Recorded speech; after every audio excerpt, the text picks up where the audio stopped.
Muy bien, 9 de la mañana, 41 minutos en todo el país, 17 grados 3 décimas la temperatura en este momento en Buenos Aires. Y vamos a hablar sobre un tema que obviamente, bueno, va más allá, ¿no?, de lo que venimos conversando. Realmente estamos muy preocupados con el tema Venezuela. Estamos siguiendo minuto a minuto las novedades, las actualizaciones, bueno, las medidas y las acciones que están llevándose a cabo tanto desde el gobierno nacional como también los distintos organismos internacionales, mismo lo que está ocurriendo en las calles de Caracas. Pero vengamos un poquito más hacia nuestro, ¿no?, hacia nuestra atmósfera, hacia nuestro espacio, hacia nuestro país, porque obviamente siguen ocurriendo y siguen pasando cosas en esta Argentina tan dinámica. Y vamos a hablar sobre el informe Radar, sobre el índice de riesgo político nacional. ¿Qué significa esto? ¿Qué es? Bueno, vamos a darle la bienvenida a Daniel Iboscus, diputado de la UCR, mandato cumplido, presidente de la Cumbre Mundial de Comunicación Política. Daniel, el gusto en saludarte. Jorge Moure acá. ¿Qué tal, Jorge? Un gusto saludarte. Bueno, contanos un poquito qué significa este índice de riesgo político.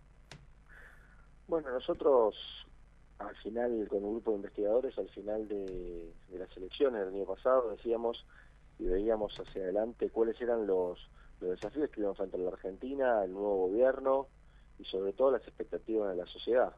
Y a partir de eso creamos Radar, que es un índice de riesgo político que fundamentalmente Radar lo que nutre son las principales variables que nosotros entendíamos que eran complejas para lo que venía hacia adelante, están asociadas a un presidente que gana una elección y no tiene diputados propios, digamos, o mayoría, no tiene mayoría en el Senado, no tiene gobernadores, no tiene intendentes, no tiene una buena relación con el tema sindical, bueno, y todo eso ameritaba un riesgo a la hora de enfrentar un nuevo gobierno. Y más con una oleada piquetera también, ¿no? Bueno, claro. El riesgo político justamente se compone de 6 dimensiones, digamos, a tener en cuenta. La primera es cómo la sociedad ve al gobierno, ¿no? Tu aprobación en base a lo que vas haciendo todos los días. El segundo es el clima anímico de la sociedad. El tercero es la expectativa de futuro. Si la gente, más allá que la esté pasando bien o mal, ve que hay expectativa hacia adelante. Sí. La cuarta era la capacidad del sistema del gobierno para resolver y procesar las demandas sociales. Después la paciencia ciudadana. La sociedad, ¿hasta cuándo va a esperar a ver resultados? Y la sexta dimensión es el rendimiento del ingreso personal, es el bolsillo, la economía del primer metro cuadrado. Sí. A partir de eso, todos con el mismo peso, se arma un índice. Y ese índice tiene, digamos, de 0, digamos, el menor riesgo, a 100 con el mayor riesgo.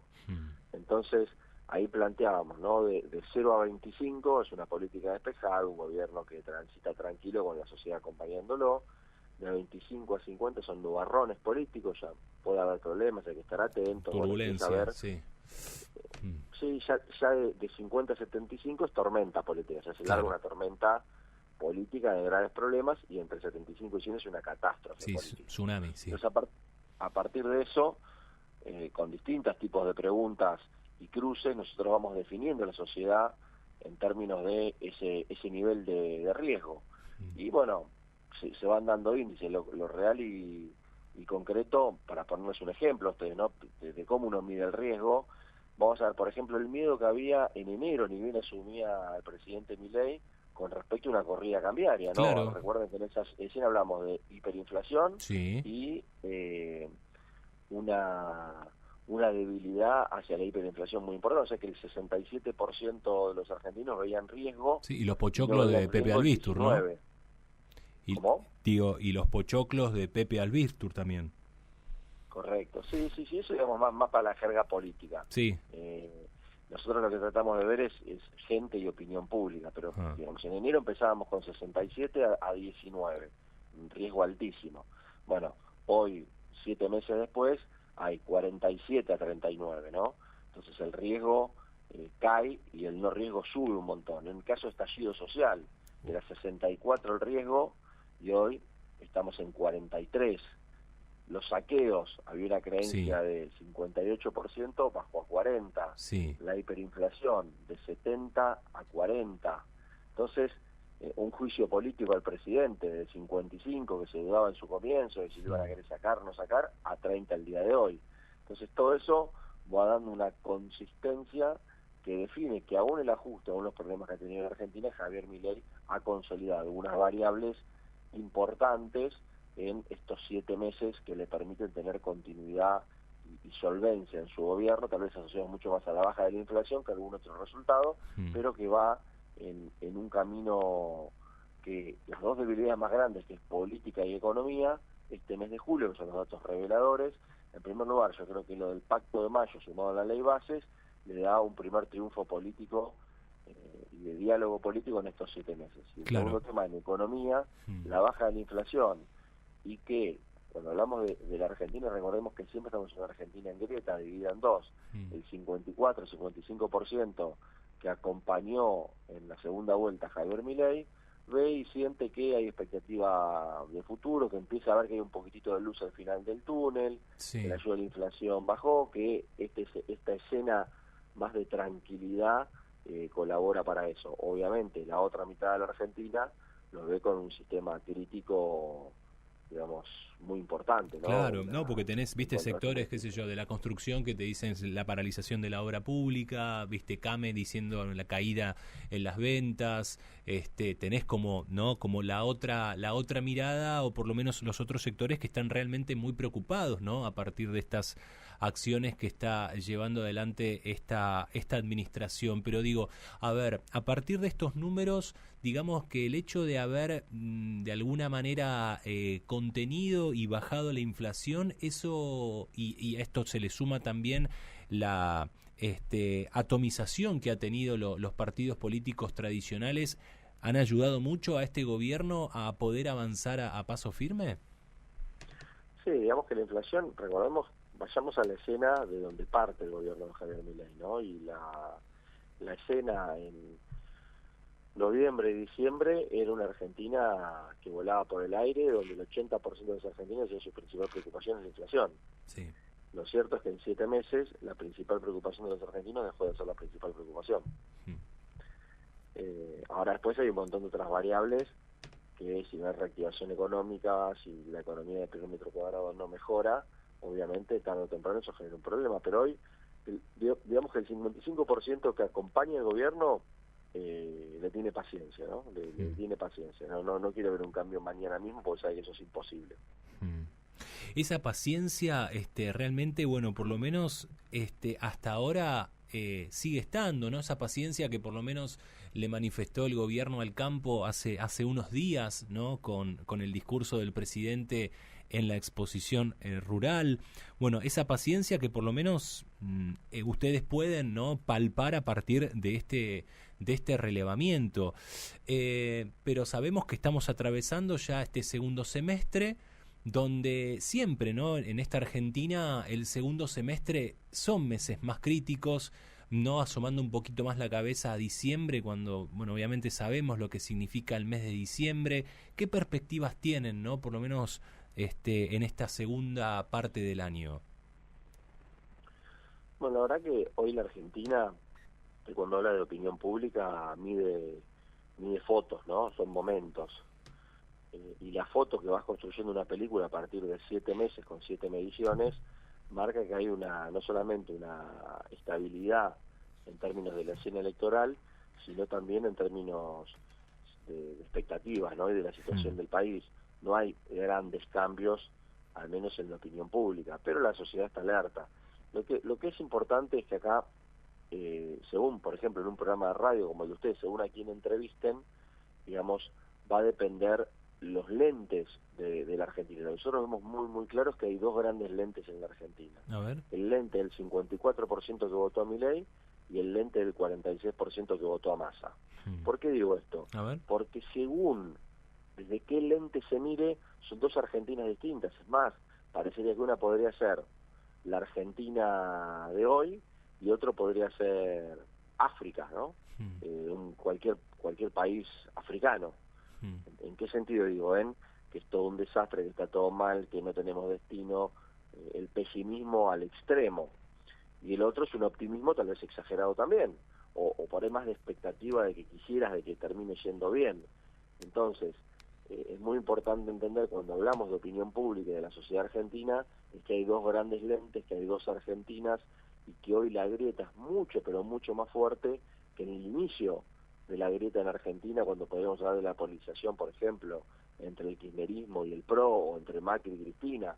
Hoy hay una definición clara puesta en el ordenamiento político de la sociedad, que es: ¿estás con Milei o estás en contra de Milei? Por eso la dificultad del PRO, por ejemplo, y de Mauricio Macri para ubicarse en la escena electoral, donde si está con Milei, está con Milei, digamos, no hay alternativa para otra fuerza. Y en el caso de la oposición, es una gran disputa entre un montón de dirigentes que están en contra de Milei, podremos anunciar, empezando por Cristina Fernández de Kirchner, Sergio Massa, Kicillof, podremos ir a cuestiones más blandas y claras, como Horacio Rodríguez Larreta, Lustó, Manes, que claramente se han puesto enfrente, pero eso es una disputa y una competitividad por un 50% de la Argentina, pero hay dos Argentinas. Daniel, con respecto al mapeo, ¿cómo fue ese trabajo? ¿Dónde enfocaron la atención? ¿Ciudad de Buenos Aires, provincia de Buenos Aires? No, son todas encuestas nacionales. Nacionales, ok. Tiene la ponderación y la representatividad y el diseño muestral, que es estratificada por regiones del país, es nacional, y datos ponderados sobre el sexo, el nivel educativo, la edad, población mayor de 16 años, nivel de confianza del 95%, así que eso nosotros venimos midiendo, no solamente en Argentina, nosotros trabajamos en 8 países, con el mismo sistema, con las mismas características, y hemos participado en los procesos electorales con datos que han dado, digamos, prácticamente un reflejo de lo que pasa después, ¿no? Claro. ¿Tema seguridad, por ejemplo? Porque ahora se está hablando del tema de la baja imputabilidad, en distintas herramientas que está tratando de implementar esta administración con Patricia Bullrich y Cunio Libarona. ¿Hay preocupación con respecto a este tema? Bueno, digamos que la seguridad siempre es una preocupación, ¿no? Hoy no es la principal en la Argentina, obviamente la principal es la económica, la variable económica, la variable para algunos sectores de la corrupción, porque entienden que solucionando la corrupción se solucionan otros problemas de la Argentina. El tema de la pobreza, el tema de la desocupación. La seguridad es como que, si bien siempre está latente, sube y baja cuando hay hechos escandalosos o escalofriantes que vemos en los medios de comunicación también, ¿no? En cuanto a percepción de la ciudadanía y en cuanto a lo que sufren de ahora. Pero hoy, digamos que si miramos el lente de los que están, y volvamos al encuadre, estás con Milei o estás en contra de Milei, los que están a favor de Milei lo ven como una necesidad de más dureza, de más firmeza, tanto en las penas como en el accionar, y el del otro lado, digamos, cree que hay abusos. ¿Se sorprendieron cuando tuvieron estos resultados? No, para nada. No. Okay. No, son totalmente lógicos. Lo que por ahí sorprende, porque no podemos ver y analizar la sociedad argentina en tiempos normales, porque podemos ver lo mismo, ese 50% que está con Milei atribuye, por más que surja un problema hoy, o por más que haya un tema negativo hoy, lo atribuye a en su encuadre a lo anterior a Milei, no por culpa de Milei, ¿no? Después, digamos, de 40 años de política tradicional, en este relato que plantea el gobierno, en 7 meses no vas a solucionar todo lo que ha pasado en la Argentina. Entonces, eso está claro. Lo que por ahí no nos sorprende es que dice, habiendo hecho ajustes, habiendo afectado a determinados sectores, habiendo tomado medidas muy duras, la base de sustentación paciencia, ¿no? sigue manteniéndose en lo que fue la última foto del día de la elección. Daniel, te agradezco muchísimo por este contacto con nosotros. No, muchísimas gracias a ustedes y muy buenos días. Buen día. Daniel Iboscus, diputado nacional de la UCR, mandato cumplido, y presidente de la Cumbre Mundial de Comunicación Política, pasaba por Mañana Sí.